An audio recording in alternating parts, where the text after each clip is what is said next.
I'll be showing you how to play some chords and how to play some scales and a few exercises to develop your speed if you're sort of an intermediate player. If you're a beginner, there'll be some opening kind of chords and stuff like that that you can work on, and some little tunes. I'm going to try to use some contemporary kind of music that we can all identify with, that we've heard and stuff like that, so nothing will be foreign to you. The first thing I wanted to talk about maybe was just about the guitar and the way it looks and the names of the parts of it. This is just a typical electric guitar. It's a Fender Stratocaster, which is just a brand name. And there's only a few parts to it. This is the headstock. These are the machine heads, these silver things, and when you turn them, they increase or decrease the tension of the strings. This is the nut. The strings come to rest at that point. And this is the neck. These are the frets, these silver bars that run vertically. And this is the body. These are the pickups. These are what pick the motion of the strings up and send them to the amplifier so that you can hear them.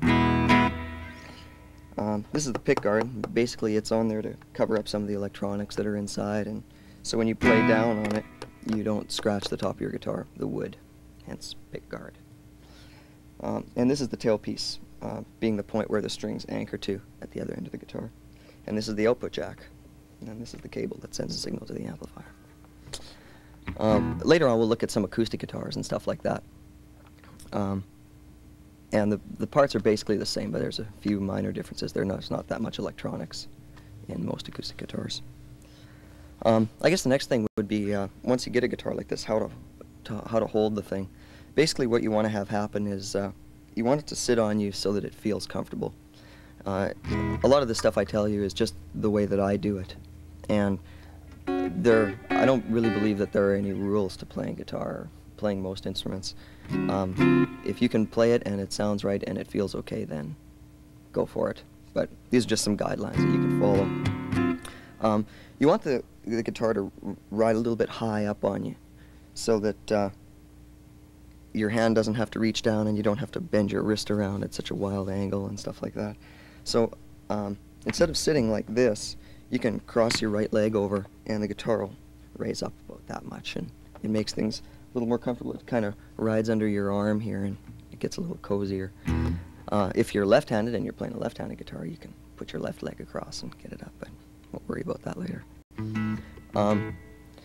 Your left hand should just sort of grab the guitar and your elbow should hang. It shouldn't be cocked way out like that, and it shouldn't be tucked in the side. It should just hang real comfortable. And you can get that position by just grabbing the guitar with your thumb at the back of the neck like that, and just letting your elbow swing, and wherever it rests, that's the position that your elbow should be in for like 90% of the time.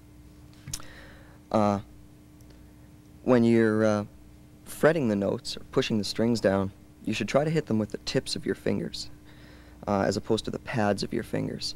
You have more accuracy with the tips of your fingers, and you can also apply more pressure into the neck by pushing the strings down on the frets with the tips of your fingers, because the way your knuckles and muscles and stuff are arranged in there. When you do fret notes, you want to push the string in toward the neck as close behind the fret as you can. If you push it at the back, you'll start getting buzzes like that happening, and as you approach the front, the note rings cleaner and more soundly.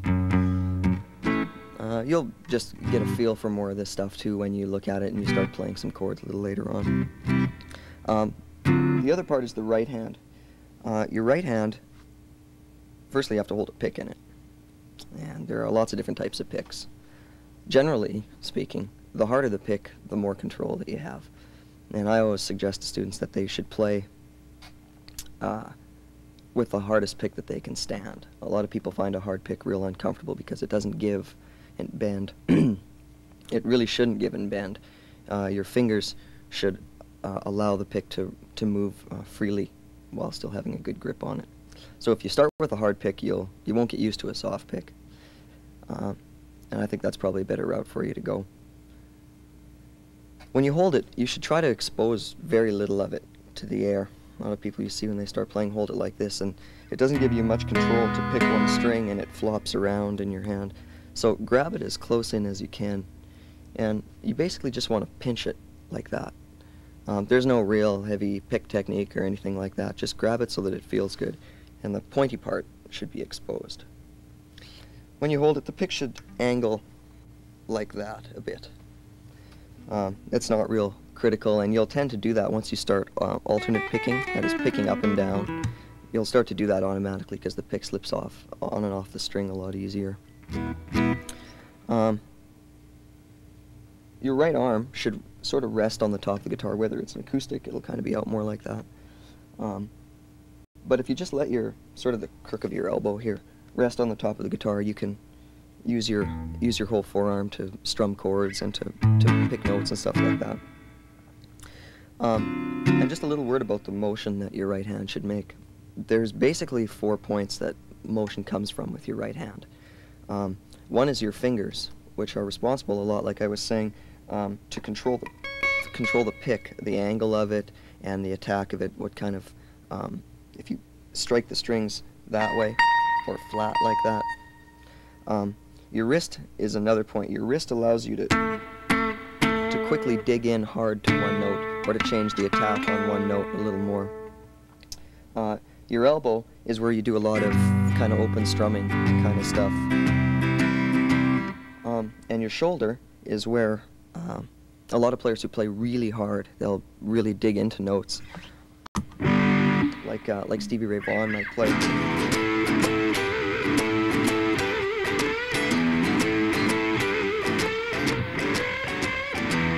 And he's really like leaning into those notes with his shoulder. It gives you a lot of power, and get a little bit of attitude in your playing like that when you bang. So those 4 points, your fingers, your wrist, your elbow, and your shoulder, are responsible for the way the note ends up sounding. And your left hand's responsible for that too, but we're talking about the right one. And in the end, you'll use all these things in combination with one another. You'll just naturally start to manipulate the pick with your fingers and move your wrist and rotate your forearm at the elbow and stuff like that. So don't worry about it too much. Just let it develop naturally. It's an important thing. Maybe what I'll do is I'll just, for people who have guitars, I'll just give you 6 notes to tune to, so that at least we can be in tune. This is the low E string.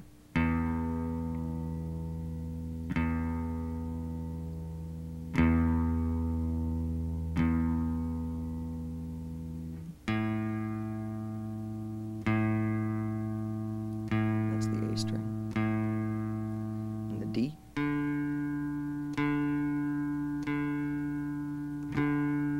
And the G.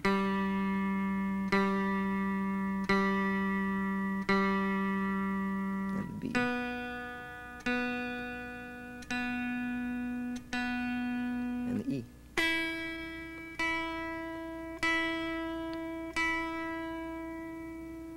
So hopefully you caught that.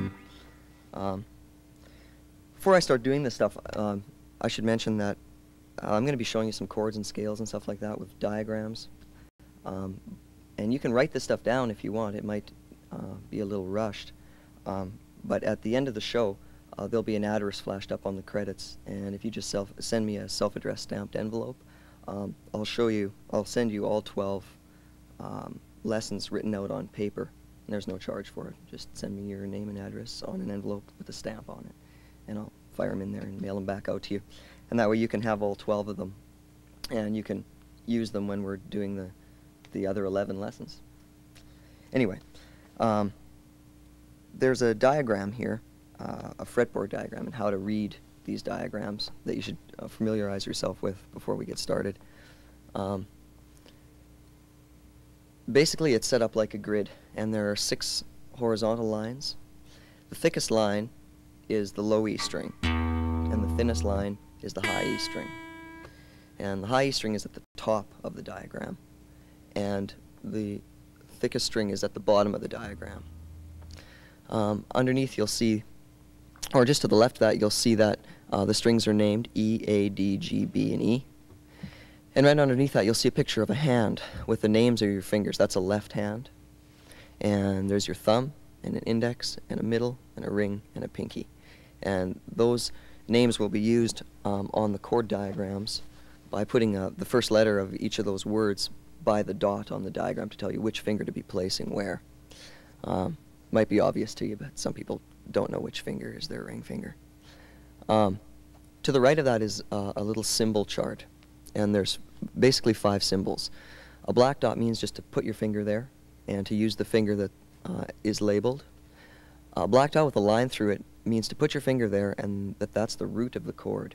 And we'll talk a little more about that later, but basically what that means is that if you're playing a C major chord, the C will have that line through it. It just tells you what letter name the chord starts with. The symbol underneath that is an open circle. That means to just play the string open with no finger on it at all, but pick it and let it ring open. An open circle with a line through it means the same thing again, to pick it and let it ring open, but that's the root of the chord. So an E major chord would have the E string open with a line through it because it's the root of the chord. And an X means to mute the string. You can do that a couple ways. You can either not pick it at all, or you can touch it with with one of your fingers real lightly on your left hand and just deaden the sound of the string. So at the bottom is an example of a C major chord, and there's some instructions just to the right of it to let you see what exactly to do. So if you look at that, the best way to read it is to just start on one string and just move one string at a time. So if you start on the highest string, you'll see that you're supposed to play it open.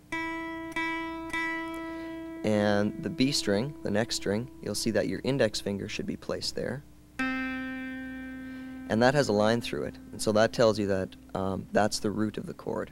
And because it's a C major chord, the root of that chord is going to be a C. The next string, the G string, is, as indicated there, should be played open. The next string, the D string, has your middle finger on the 2nd fret. And the last note there is your ring finger on the A string, which again is a root, because that's a C as well. And the lowest string has an X beside it, so you shouldn't play it at all. So you can either not pick it or reach up on top with your thumb and kind of deaden it. And the chord should end up sounding like that. So I'll just get you to flash back to me here. Thank you very much.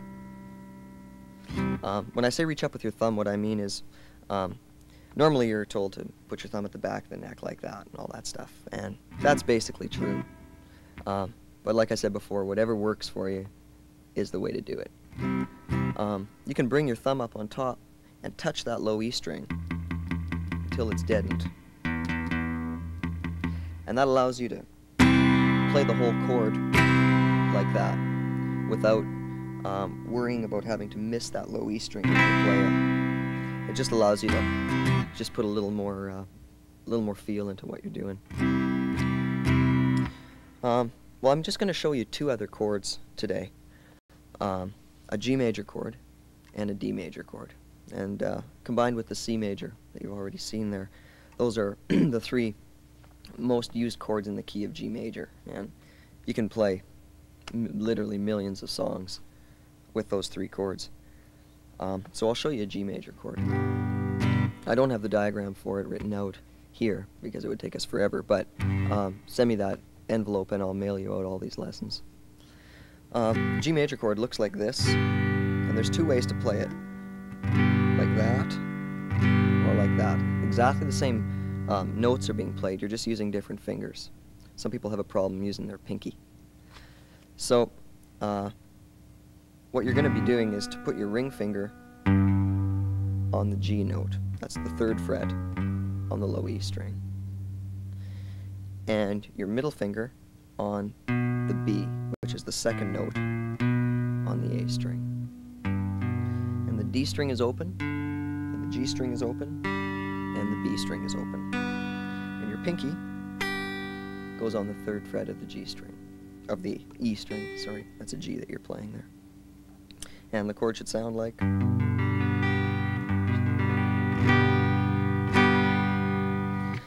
for those of you that have some trouble making your pinky do what you want it to do. You can use your ring finger there and reach your middle finger up and put your index finger down like that.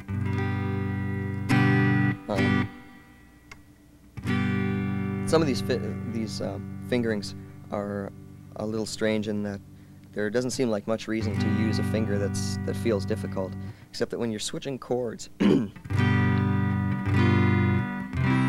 sometimes one fingering will lead into another chord better. So you'll end up, once you know all those chords, you'll end up automatically using the proper fingering or the most comfortable fingering. The last chord I'll show you is a D major chord. And you don't play the low two strings at all. It might be a little tough to bring your whole thumb around there and mute those two notes, so you may have to just try to miss picking the E and A string on the bottom. But the D string is just played open, and the G string is played with your index finger on the 2nd fret, and the B string is played with your ring finger on the 3rd fret, and this F sharp is played on the E string with your middle finger on the 2nd fret, and the chord will sound.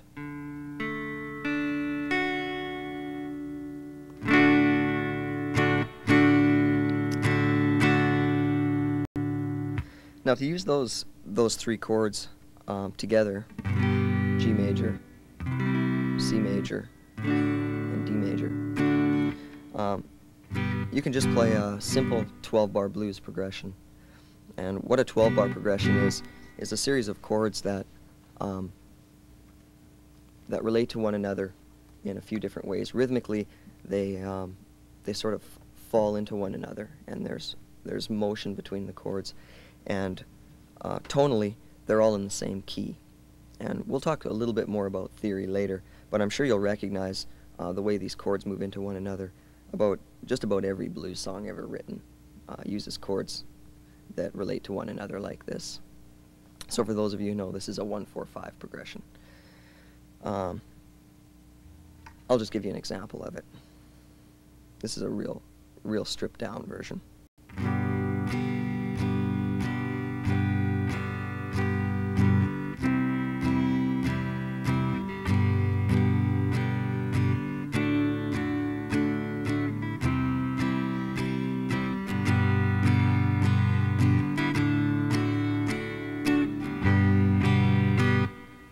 And that was one full run of it. And what you're doing is playing the G chord 8 times.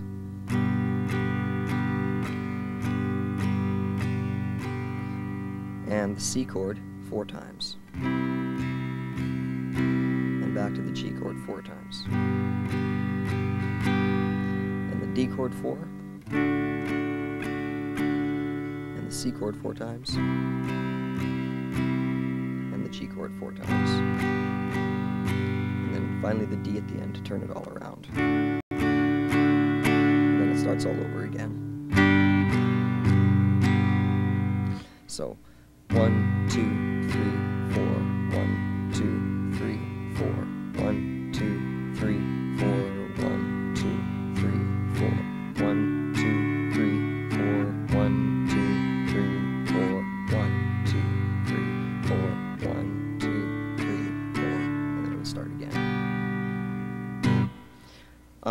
A progression like that obviously is real basic. I mean, just using all downstrokes from the top, from the bottom down, the lowest note to the highest note. You can move from chord to chord with a little more rhythm moving this way. You can pick up and down sort of at will by playing and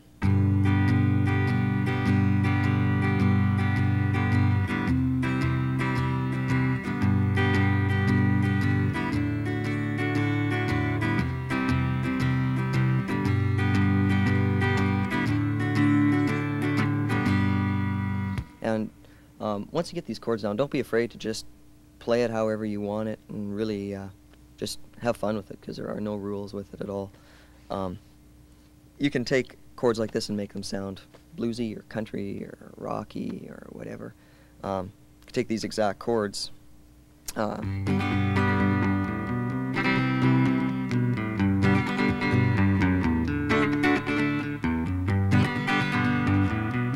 them sound like a real country tune.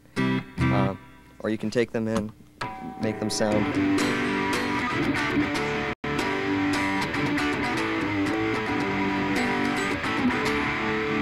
little bit of distortion. They'll end up sounding real rock and rolly. So work on that stuff for the week, and if you need some text on paper, just send me that envelope to the address at the end of the video, and I'll mail it out to you right away. Thanks for joining me, and I'll see you next week.